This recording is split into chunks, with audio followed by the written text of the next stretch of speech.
Hello friends, आज हम बात करेंगे डिकम्पोजिशन रिएक्शन के बारे में, जिसमें कि एक पर्टिकुलर सब्सटेंस डिकम्पोज करके ब्रेक डाउन करके टू और मोर सिंपल सब्सटेंस का फॉर्मेशन करता है। That is called decomposition reaction. So at first right the definition of decomposition reaction. Decomposition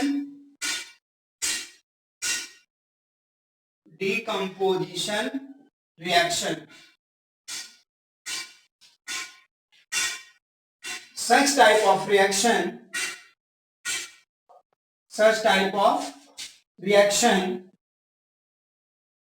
in which single substance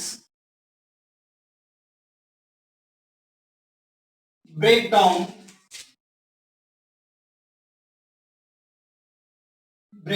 to form two or more simple substance called decomposition reaction.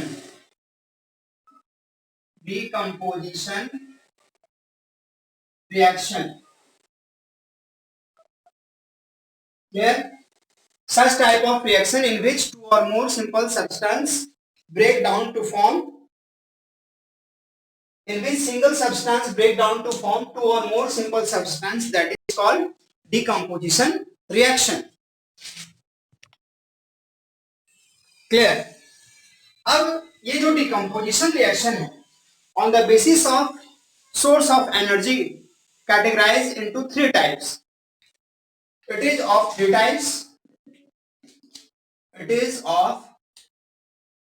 types. पहला है thermal decomposition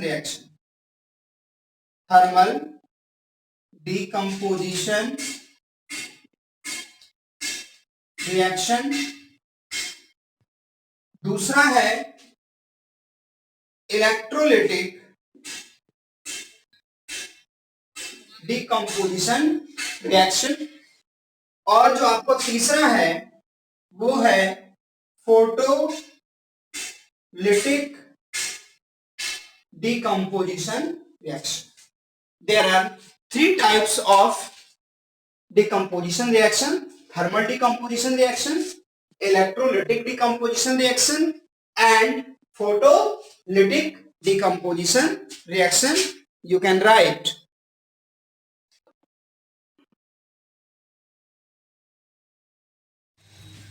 Now we talk about thermal decomposition reaction.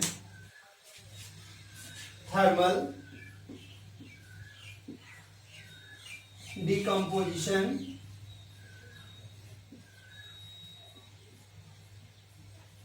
reaction.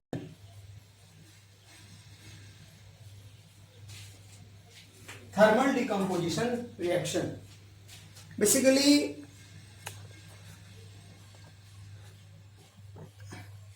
जो thermal decomposition reaction होता है, decomposition of substance by the utilization of heat energy, that is called thermal decomposition reaction. Decomposition of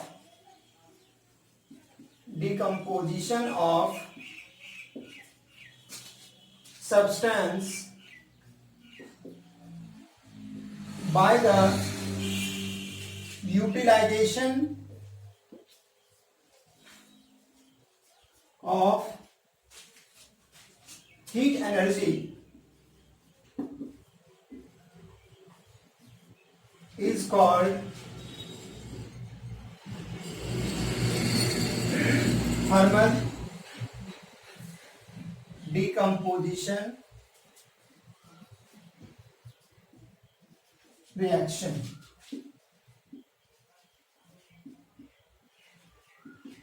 Thermal decomposition reaction. For example, decomposition of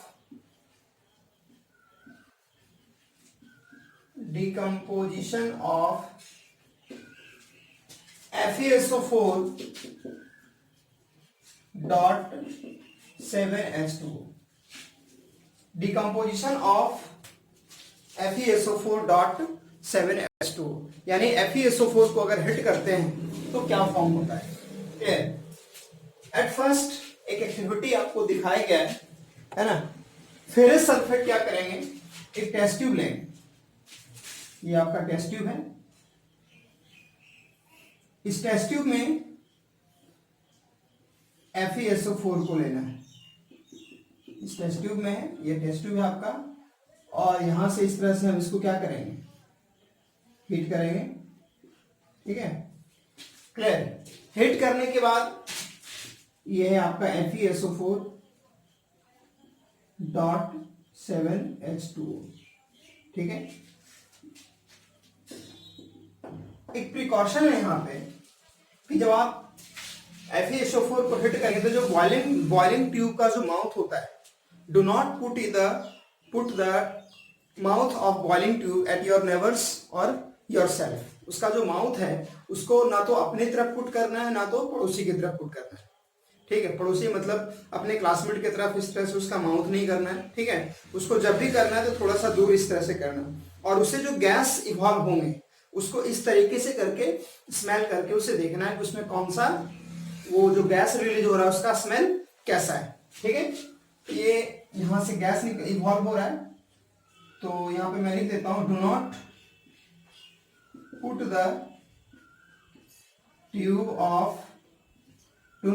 the mouth of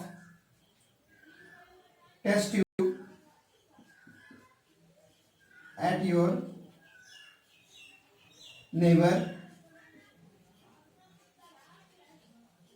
और yourself. Clear. अब इसको हम hit करते हैं.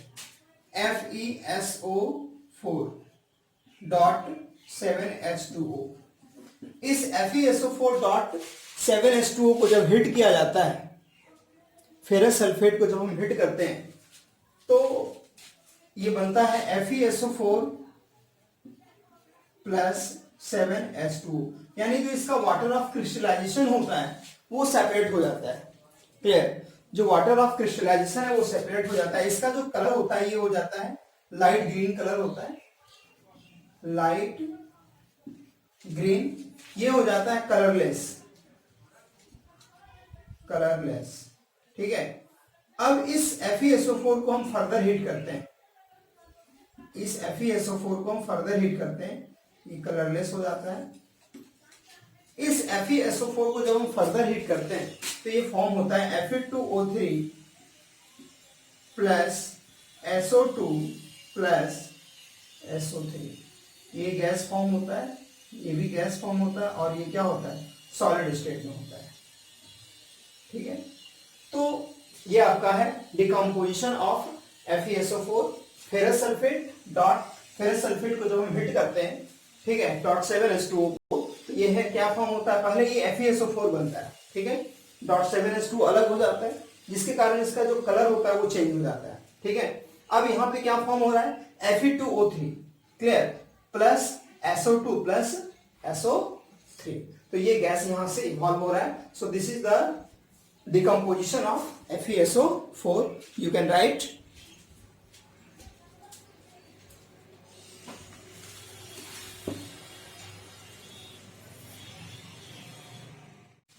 now. The next is decomposition of calcium carbonate. Decomposition, ये reaction है, दूसरा example है decomposition of CaCO3, decomposition of calcium carbonate. ठीक है, तो हम कैल्शियम कार्बोनेट को क्या करते हैं, हिट करते हैं. CaCO3 को हिट करते हैं तो ये क्या बनता है, CaO plus CO2 gas. Clear. ये कैल्शियम ऑक्साइड और कार्बन डाइऑक्साइड का फॉर्मेशन करता है. बेसिकली ये जो रिएक्शन है, this reaction is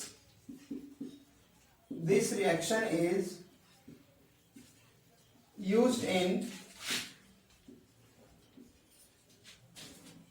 cement industry. Cement industry, cement industries, cement industries में जो रिएक्शन है इसका यूज किया जाता है, ठीक है, जिसमें कि हमें कैल्शियम ऑक्साइड मिलता है CaO. This is also called quick lime, this is also called quick lime. Clear? You can right.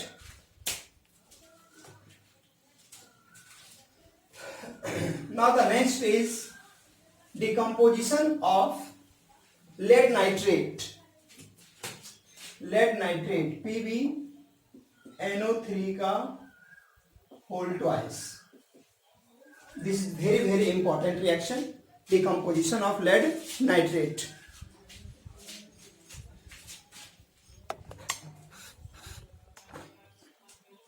Decomposition of lead nitrate. ठीक है, तो हमें क्या करना है, एक टेस्ट ट्यूब लेना है, उस टेस्ट ट्यूब में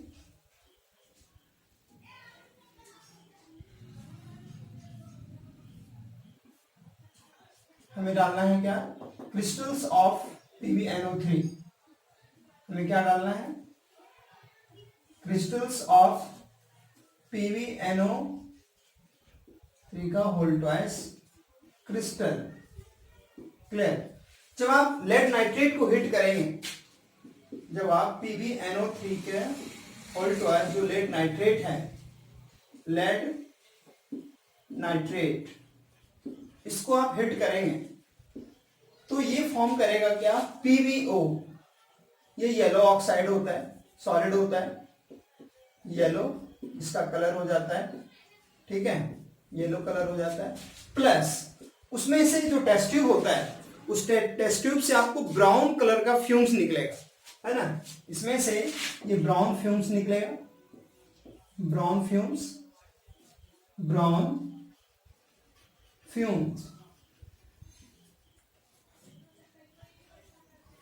ब्राउन फ्यूम्स किसका होता है, जो होता है नाइट्रोजन डाइऑक्साइड का प्लस ऑक्सीजन गैस इवॉल्व होता है, वो ब्राउन फ्यूम्स किसका होता है, नाइट्रोजन डाइऑक्साइड का, NO2 का होता है. ठीक है, तो ये प्रोडक्ट का फॉर्मेशन होता है. हम इसको बैलेंस करेंगे, PbO plus NO2 plus oxygen, ये ब्राउन फ्यूम्स के रूप में निकलता है, ब्राउन फ्यूम्स के रूप में निकलता है, ठीक है, प्लस ऑक्सीजन गैस होता है.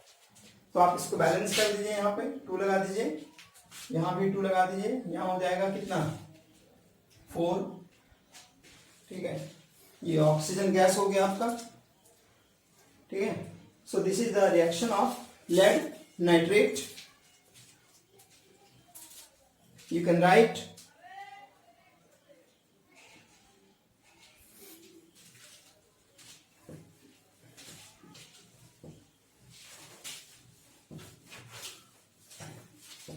Now the next reaction is electrolytic decomposition reaction.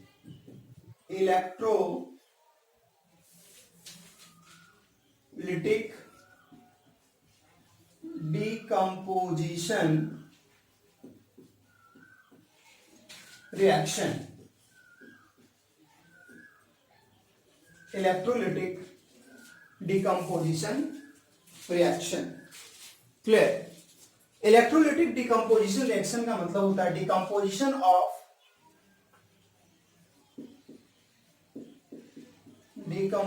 Of substance by the utilization of electrical energy. Energy is called electrolytic decomposition reaction. This is called electrolytic decomposition reaction. Now ये जो electrolytic decomposition है, इसमें हम example में देखेंगे electrolysis of water. इसमें हमें क्या देखना है, इलेक्ट्रोलिसिस ऑफ वाटर। वाटर का हमें क्या देखना है, इलेक्ट्रोलिसिस देखना है। क्लियर। तो उसके लिए हम क्या करेंगे, एक इलेक्ट्रोलिसिस ऑफ वाटर देखना है। ठीक है, आप इसको लिखिए, मैं थोड़ा सा कैमरा उस तरफ करता हूं, है ना। हमें क्या करना है, एक मग लेना है, इस तरीके से एक मग लेना है।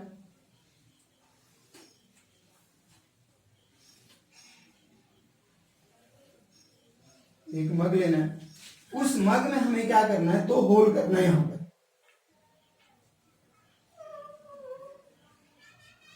हमें 2 होल करना है।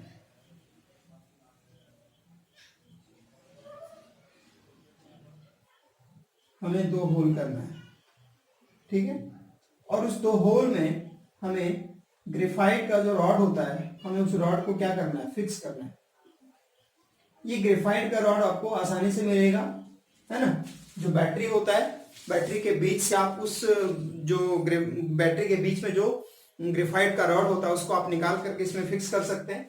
ठीक है, तो इस तरीके से हमने ये ग्रेफाइट का रॉड लिया। क्लियर। इसमें हमने फिर क्या करना है, 2 टेस्ट ट्यूब ले करके उसको इन्वर्टेड पोजीशन में करके इस तरह से हमें डाल देना है।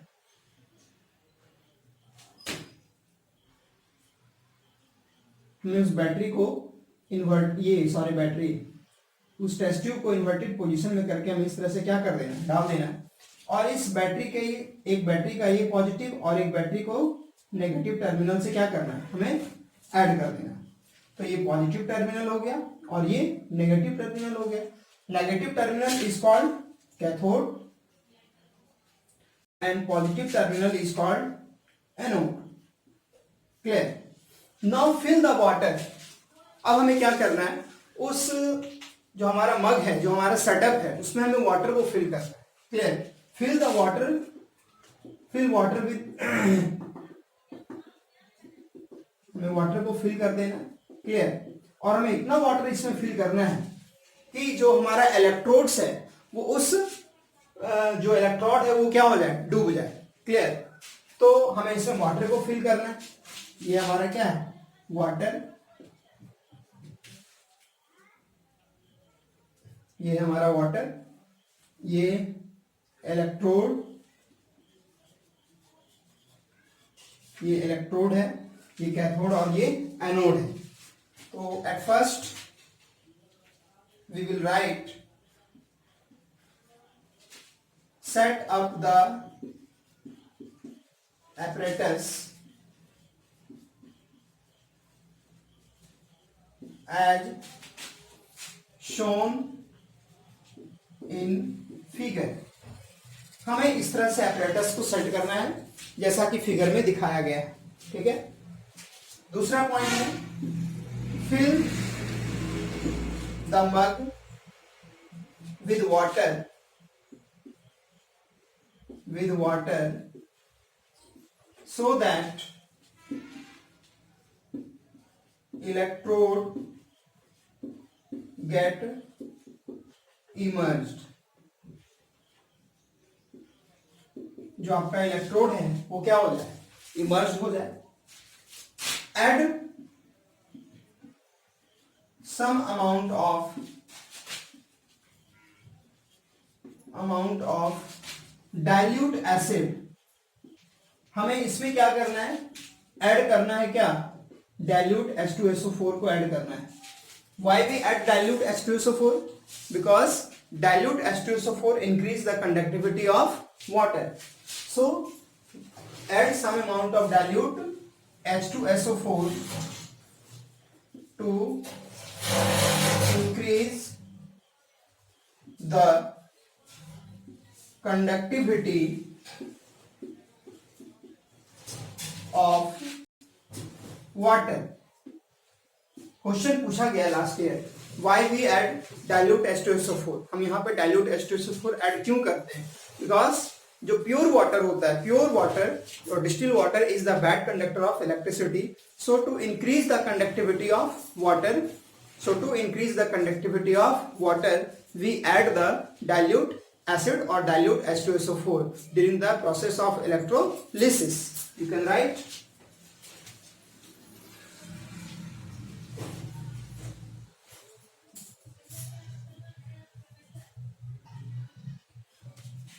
अब हम देखेंगे इसका process.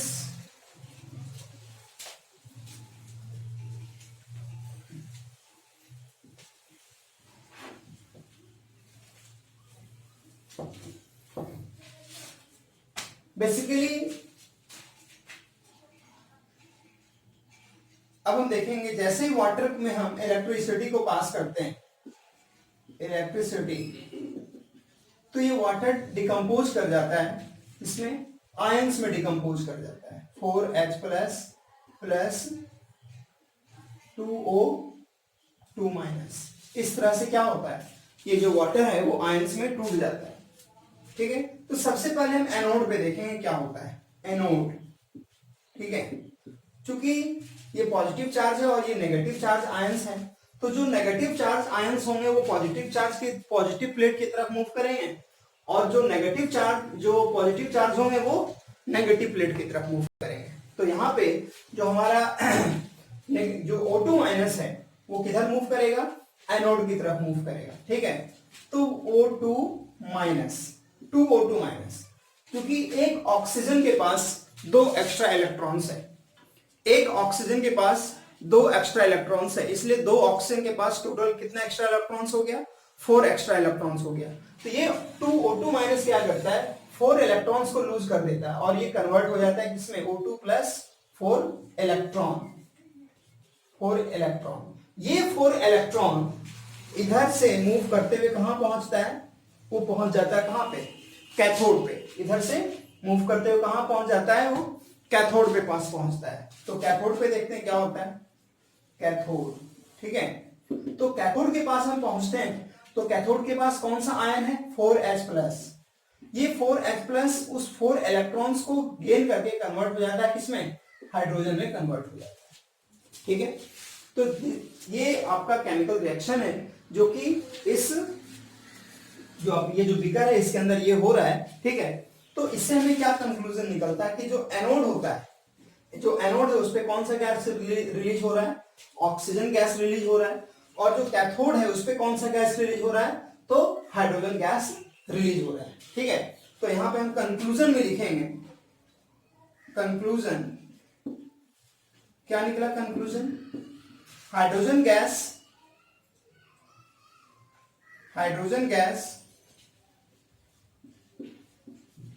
evolve at cathode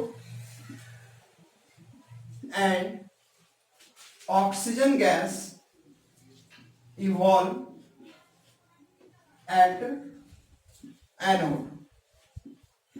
clear. और क्या, जो वॉल्यूम है, जो हाइड्रोजन गैस का जो वॉल्यूम है, the volume of hydrogen gas is 2 times the volume of oxygen gas. एक पॉइंट और है, the volume of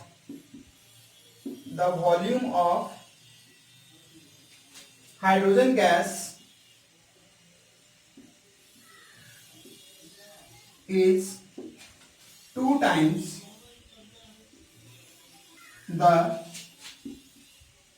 volume of oxygen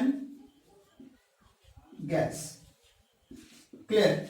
जो वॉल्यूम है हाइड्रोजन का वो 2 टाइम्स है then the volume of oxygen gas. Why, because 1 molecules of water contain 2 atoms of hydrogen and 1 atoms of oxygen, or you can say the 1 molecules of water contains 2 atoms of hydrogen and 1 atoms of oxygen. That's why the volume of hydrogen released at anode, the volume of hydrogen released at cathode is 2 times the volume of oxygen released at anode. So you can write also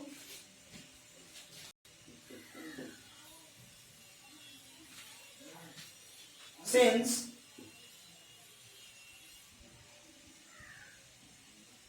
the number of hydrogen atom, the number of hydrogen atom present in one water molecule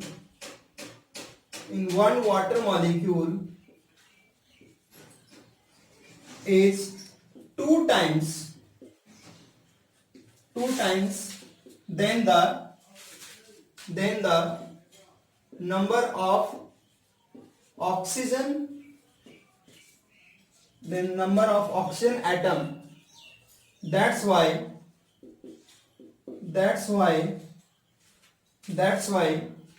the volume of hydrogen gas release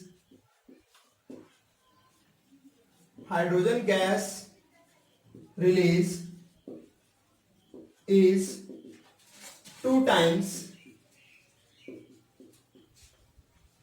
than the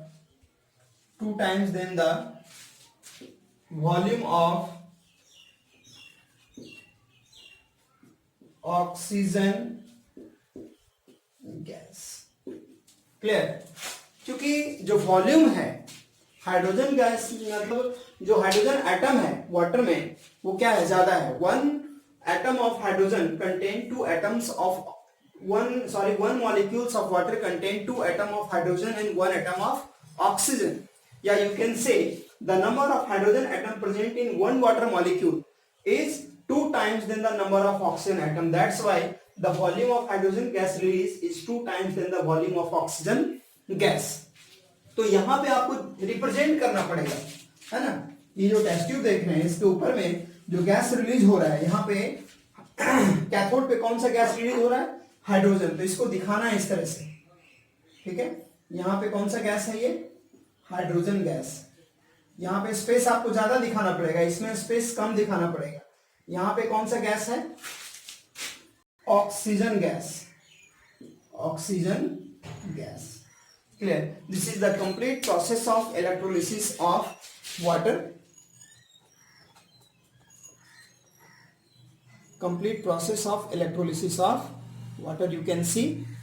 Clear? This is called electrolytic decomposition reaction. Electrolytic decomposition reaction. Clear?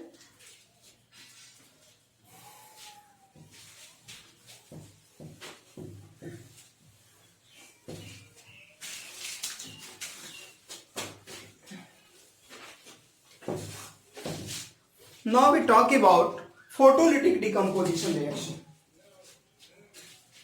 Photolytic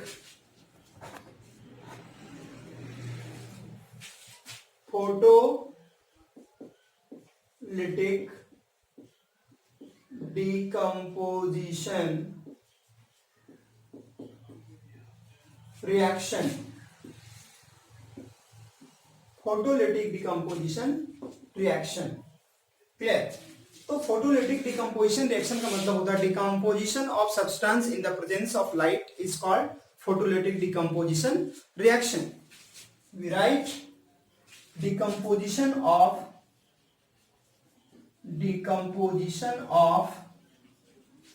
substance in the presence of sunlight is called photolytic decomposition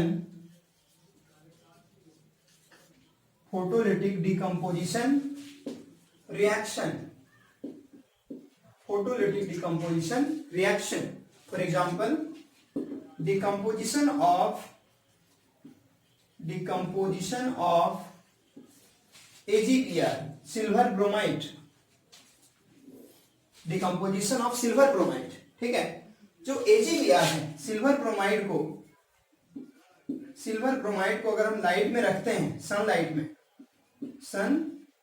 में, तो क्या होता है, कि ये टूट जाता है इसमें सिल्वर में और ब्रोमीन में Br2 में, जिसके कारण इसका जो कलर हो जाता है वो कैसा हो जाता है, ग्रे कलर का हो जाता है।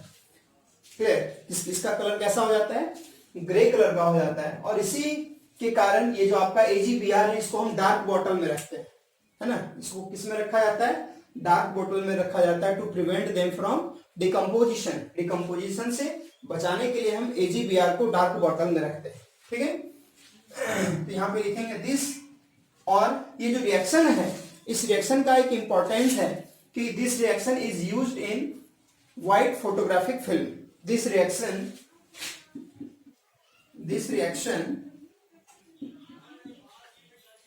is used in this technique, लिखिए this technique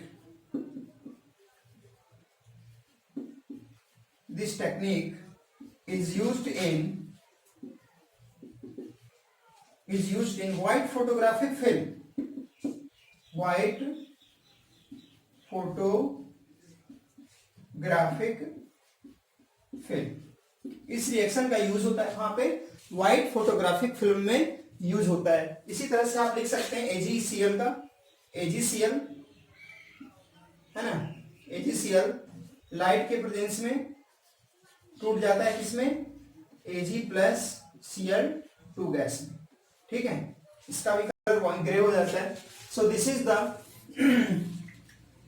फोटोलिप्टिक डिकम्पोजिशन रिएक्शन, यानी decomposition of substance in the presence of light, that is called photolytic decomposition reaction। तो यहाँ पे मैंने आपको दिखाया decomposition of AgBr and decomposition of AgCl, silver chloride and silver bromide का decomposition है। So this is the complete process of decomposition reaction। अब हम डिस्कस करेंगे एनसीईआरटी का क्वेश्चन है जो कि आपके बुक में पेज नंबर 10 में दिया गया है, ठीक है। You can see a solution of substance X is used for white washing. एक सॉल्यूशन का यूज किया जाता है जिसमें कि सब्सटेंस X हम यूज करते हैं। एक सब्सटेंस X है जिसका कि सॉल्यूशन बनाया जाता है और उस सॉल्यूशन को हम व्हाइट वॉशिंग के रूप में यूज करते हैं, ठीक है। और तो क्वेश्चन पूछ रहा है name the substance X and right it's formula. तो व्हाइट वॉशिंग के रूप में हम किसको यूज करते हैं, वो व्हाइट वॉशिंग के जो रूप में हम यूज करते हैं वो है आपका कैल्शियम ऑक्साइड। वो क्या है, तो पहला जो होगा वो है क्विक लाइन। X सब्सटेंस क्या होगा, क्विक लाइन, जिसका फॉर्मूला होता है CaO। This is calcium oxide.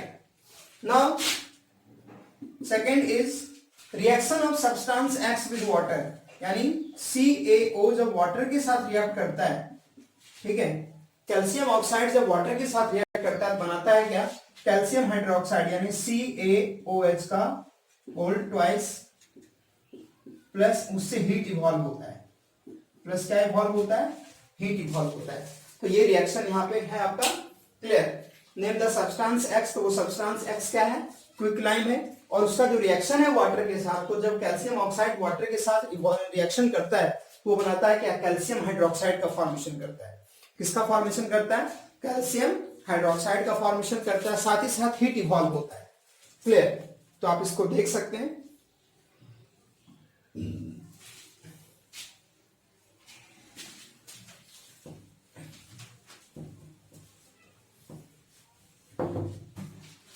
Now the next reaction is displacement reaction. Displacement reaction. Clear? Displacement reaction. ये displacement reaction क्या होता है, ये ऐसा रिएक्शन है जिसमें कि हाईली रिएक्टिव एलिमेंट जो होते हैं, highly reactive element displace less reactive element from their salt solution. अपने सॉल्ट सॉल्यूशन से लेस रिएक्टिव एलिमेंट को क्या करता है, जो हाईली रिएक्टिव एलिमेंट होता है वो उसे डिस्प्लेस कर देता है। That is called displacement reaction. So right the definition of displacement reaction. such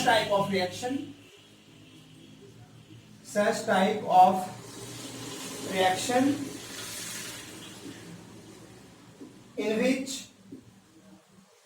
highly reactive element displace less reactive element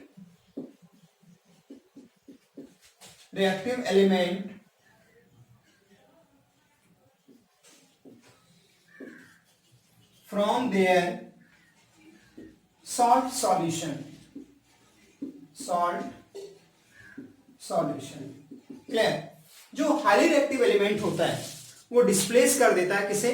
less reactive element को from their salt solution, that is called displacement reaction. देखिए, इस displacement reaction को समझने के लिए आपको एक reactivity series समझनी पड़ेगी। ठीक है, रिएक्टिविटी सीरीज बेसिकली क्या होता है? It is the order of element in order of, this is the series of element, sorry, this is the series of element in order of their reactivity. तो जो highly reactive element वो आपका क्या है? Potassium. यहां पे मैं reactivity series लिख देता हूं, रिएक्टिविटी सीरीज। क्लियर? तो जो हाईली रिएक्टिव एलिमेंट है वो आपका क्या है? Potassium, sodium, calcium, magnesium, aluminium, zinc. शायद यहां पे दिखाई नहीं दे रहा आप लोग को, है ना? मैं इस तरफ लिखता हूं, यहां पे मैं रिएक्टिविटी सीरीज लिख देता हूं, reactivity series. Clear? Highly reactive potassium, sodium, calcium, magnesium, aluminium, zinc, iron,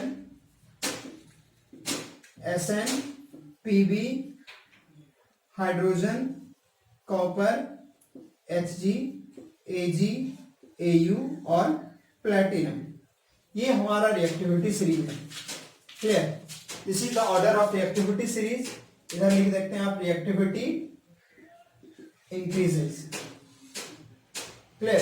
तो जो हाईली रिएक्टिव एलिमेंट है वो आपका पोटेशियम, वो अपने नीचे वाले जितनी भी एलिमेंट है सबको क्या कर देगा? डिस्प्लेस कर देगा फ्रॉम देयर सॉल्ट सॉल्यूशन। चाहे वो पोटेशियम हो तो इसको डिस्प्लेस करेगा, हाँ, सोडियम है तो अपने नीचे वाले को डिस्प्लेस करेगा, कैल्शियम है तो अपने नीचे वाले को डिस्प्लेस करेगा। हाँ, कैल्शियम वो कभी पोटेशियम को डिस्प्लेस नहीं कर सकता है, या मैग्नीशियम कभी सोडियम को डिस्प्लेस नहीं कर सकता है। ठीक है, तो ये जो डिस्प्लेसमेंट रिएक्शन होगा, जब भी होगा तो हाईली रिएक्टिव एलिमेंट अपने लेस रिएक्टिव एलिमेंट को डिस्प्लेस करेगा।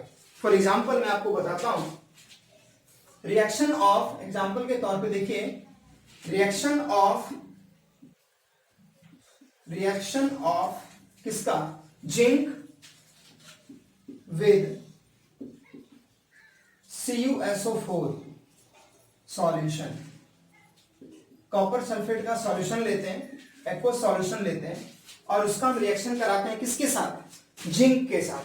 तो लिखेंगे Zn प्लस, ये Zn क्या है? सॉलिड है। क्लियर? प्लस CuSO4 जो क्या है? एक्वस सॉल्यूशन है। ठीक है, तो ये जिंक क्या करता है? कॉपर को डिस्प्लेस कर देता है ना? तो ये क्या फॉर्म करता है? ZnSO4 aqueous plus what? Cu।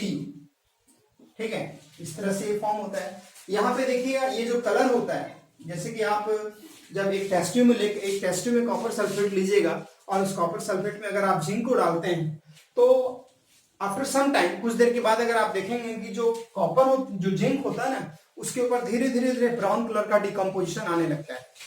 जो कॉपर होता है उसमें धीरे धीरे ब्राउन कलर का डिकम्पोजिशन आना शुरू हो जाता है। तो जो ब्राउन कलर का डिकम्पोजिशन होता है, ठीक है, वो क्या होता है? वो कॉपर होता है। ठीक है, तो यहाँ दूसरी बात, जो सॉल्यूशन होता है उसका भी कलर चेंज हो जाता है। इसका जो कलर होता है वो होता है ब्लू, और इसका जो कलर होता है ये कलरलेस हो जाता है, कलरलेस। ठीक है, तो यहां पे लिखेंगे क्या?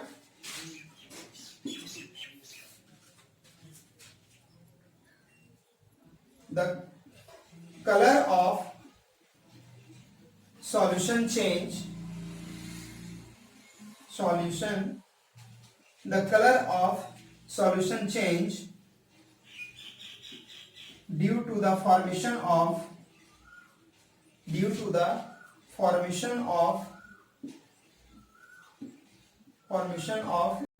ZnSO4। क्लियर? जो कलर होता है सॉल्यूशन का वो चेंज हो जाता है किसके कारण?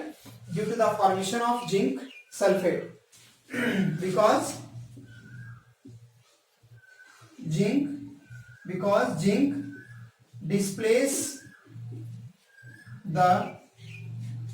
displace the copper from its compound CuSO4। जो जिंक होता है वो कॉपर को क्या कर देता है? डिस्प्लेस कर देता है अपने कंपाउंड से, कॉपर सल्फेट से। ठीक है, so this is the reaction of zinc with copper sulphate solution. Clear? लिख लीजिए इसको। अब हम बात करेंगे दूसरे रिएक्शन पे।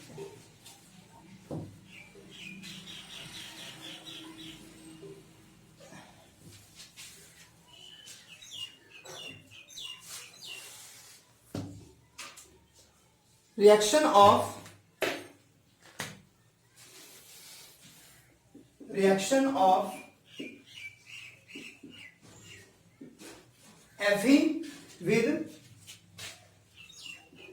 Fe with what? CuSO4 solution, copper sulphate solution.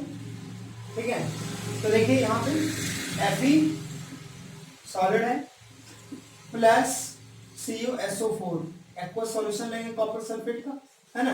तो देखिए जो कि आयरन की जो रिएक्टिविटी है वो कॉपर से ज्यादा है ना। तो आयरन क्या करेगा? कॉपर को डिस्प्लेस कर देगा। ये क्या फॉर्म करेगा? FeSO4 plus aqueous plus Cu, है ना।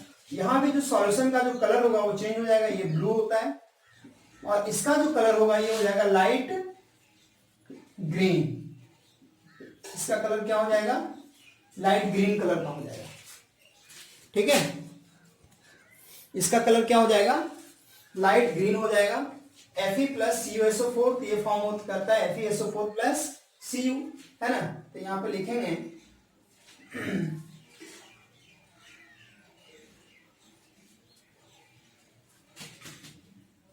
the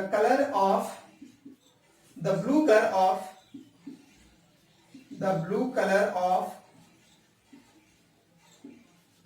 copper sulfate change, the blue color of CuSO4 change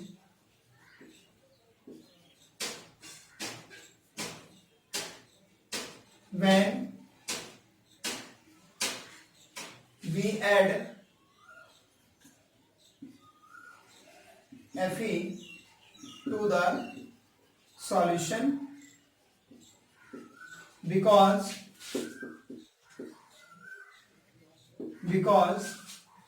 the reactivity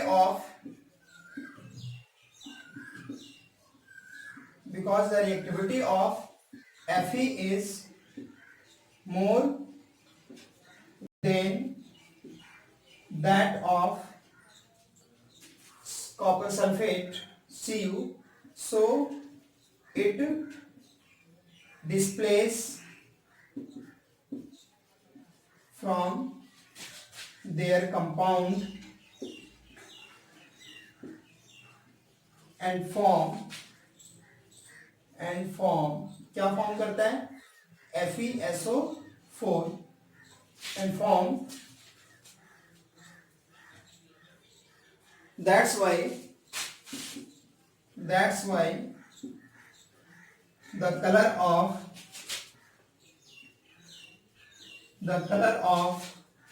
solution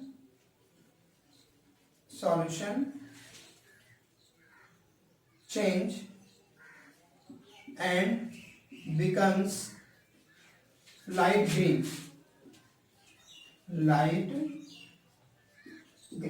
और इस तरह से जो सॉल्यूशन का जो कलर होता है वो चेंज हो जाता है from the blue to light green. देखिए क्वेश्चन यहां से आता है, एनसीईआरटी बुक में भी आपका क्वेश्चन दिया हुआ है, why does the colour of copper sulphate solution change when iron nail dip in it. ठीक है, ये पूछेगा, ये बहुत इंपॉर्टेंट क्वेश्चन है ये, why the colour of copper sulphate solution change when the iron nail dipped in it. Clear? ये आने वाला क्वेश्चन है आपके अगले साल के बोर्ड में, इसको बहुत अच्छे तरीके से पढ़ना है, ठीक है? क्लियर? लिख लीजिए।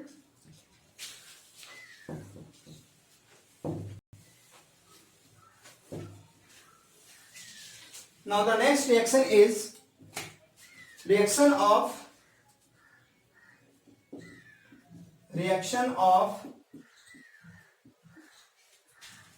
Cu with AgNO3। Clear? Copper का सिल्वर नाइट्रेट सॉल्यूशन के साथ रिएक्शन देखना है, तो Cu ये सॉलिड है plus AgNO3। Clear? Silver nitrate, ठीक है? ये सिल्वर नाइट्रेट सॉल्यूशन है, एक्वस सॉल्यूशन है सिल्वर नाइट्रेट का, ठीक है? अब यहां पे क्या होगा कि कॉपर इसको डिस्प्लेस कर देगा, क्योंकि कॉपर की जो रिएक्टिविटी है वो सिल्वर से ज्यादा है, तो ये फॉर्म करेगा CuNO3 का होल ट्वाइस प्लस Ag। ये सिल्वर नाइट्रेट सॉल्यूशन है और ये सिल्वर नाइट्रेट सॉल्यूशन, ये सॉरी कॉपर नाइट्रेट है, इसका कलर क्या हो जाता है? ये ब्लू हो जाता है। इसका कलर क्या हो जाता है? ब्लू हो जाता है। ये व्हाइट होता है, ये कलरलेस होता है, कलरलेस होता है ना? क्लियर? तो ये है reaction of copper with silver nitrate. आप ऐसे भी लिख सकते हैं, आप अपने मन से कोई भी शॉर्ट से आप बना सकते हैं इसको, जैसे कि अगर आप देख लीजिए, एक रिएक्शन और है Fe प्लस H2O लिक्विड, है ना? ये क्या फॉर्म करता है? Fe2O3 plus Fe3O4 plus H2, ठीक है? तो ये भी एक डिस्प्लेसमेंट रिएक्शन है, 2 4 3 और ये 2। This is also the example of displacement reaction, ठीक है? देखिए अभी तो हमने ये सारा रिएक्शन देखा, अगर हम रिएक्शन कराते हैं Cu प्लस ZnSO4 का या Fe प्लस CuSO4 का, कभी कभी ऐसा रिएक्शन भी दे देता है, उल्टा करके दे देगा आपको, है ना? तो यहां पे देख लीजिए कि कॉपर कभी भी जिंक के साथ नहीं रिएक्ट कर सकता, क्योंकि कॉपर की जो रिएक्टिविटी वो जिंक से कम है, सो ये रिएक्शन नहीं होगा। तो यहाँ पे क्या लिखेंगे? No reaction. क्लियर? यहां पे क्या लिखेंगे? नो रिएक्शन, ठीक है? इसको लिखिए, है ना? एक रिएक्शन और है, आपको मैं बताता हूं।